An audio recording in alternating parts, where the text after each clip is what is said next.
প্রিয় চাকরি প্রত্যাশী বন্ধুরা, আসসালামু আলাইকুম। আশা করি আল্লাহর রহমতে আপনারা সকলে ভালো আছেন। তো ইতিমধ্যে আপনারা দেখতে পারছেন কুমিল্লা বোর্ডের প্রশ্নপত্রের সমাধান নিয়ে আজকের এই ভিডিও। অবশ্যই আপনারা ভিডিওটি শেষ পর্যন্ত দেখবেন, অর্থাৎ অর্থনীতি প্রশ্নপত্র সমাধানের ভিডিওতে আর কি দেখতে পারবেন আপনার কয়টি শর্ট কারেক্ট হয়েছে, কত পেলে পাস, সম্পূর্ণ কিছু বিস্তারিত আজকের এই ভিডিওটিতে তুলে ধরা হবে। তাই ভিডিওটি আপনার জন্য অত্যন্ত গুরুত্বপূর্ণ। ভিডিও শুরুর প্রথমে আপনি যদি এইচএম এক্সপ্লেইন এই চ্যানেলে নতুন দর্শক হয়ে থাকেন তাহলে অবশ্যই আমাদের এই চ্যানেলটিকে সাবস্ক্রাইব করে রাখবেন, notification bell button all press করে রাখবেন, ভিডিওটিতে লাইক করে দিবেন। আর যারা ইতিমধ্যে আমাদের এই চ্যানেলটিকে সাবস্ক্রাইব করে পাশে রয়েছেন তাদেরকে অসংখ্য ধন্যবাদ আমাদের এই চ্যানেলটিকে সাবস্ক্রাইব করে পাশে থাকার জন্য।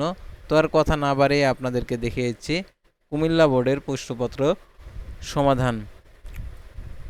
তো দেখতে পাচ্ছেন একের হচ্ছে ঘ অ্যান্সার, দুইয়ের হচ্ছে খ, তিনের দেখতে পাচ্ছেন ঘ, চারের হচ্ছে ক, পাঁচের হচ্ছে দেখতে পাচ্ছেন এখানে গ, তারপর দেখতে পাচ্ছেন ছয়ের হচ্ছে ঘ খ, তারপর দেখতে পাচ্ছেন 13-র হচ্ছে ঘ, তারপর 12-র হচ্ছে গ, তারপর 11-র হচ্ছে খ, 10-এর হচ্ছে ঘ, 9-এর হচ্ছে খ, 6-এর হচ্ছে খ, 7-এর হচ্ছে ক।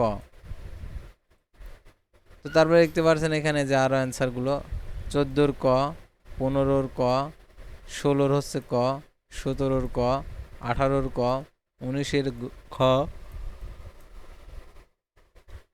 20-এর খ, 21-এর ক, 22-এর ঘ। 30-এর দেখতে পাচ্ছেন এখানে ক, 29-এর খ, তারপরে দেখতে পাচ্ছেন এখানে 28-এর ক, তারপরে 27-এর হচ্ছে গ, তারপরে দেখতে পাচ্ছেন এখানে 28-এর ঘ, 25-এর গ, তারপরে 24-এর গ, তারপরে 23-এর গ।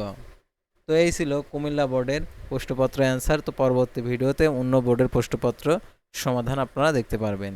তো ধারাবাহিকভাবে আমাদের চ্যানেলে প্রত্যেকটা আর কি সাবজেক্টের এমসিকিউ সমাধান দেখানো হয়ে থাকে। তো আজকের ভিডিওটি এই পর্যন্তই।